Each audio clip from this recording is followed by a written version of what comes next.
Hello everyone and welcome back. In this lecture you have a challenge, and it's a Django templates challenge. Templates is a big leap forward for us, so it's a good time to quickly get some practice using them. And we're going to be using your older Pro 2 project that you created for the previous Django challenge.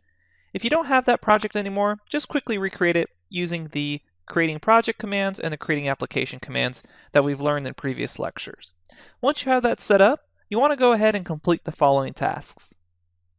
Create a templates directory and connect it to the settings.py file of that new second project. Then, create a new view called help and use the URL mapping to render it for any page with the extension /help.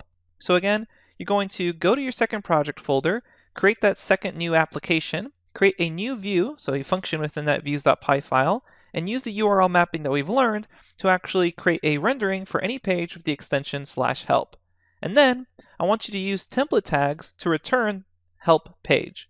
So in the templates directory that you made, create a new folder, and within that folder there should be something like help.html, and then that should have template and template tags that basically returns help page.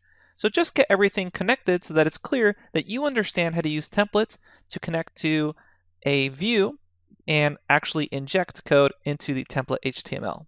Alright, best of luck with that, and in the next lecture we will briefly code through the solution. Thanks everyone, and I'll see you there.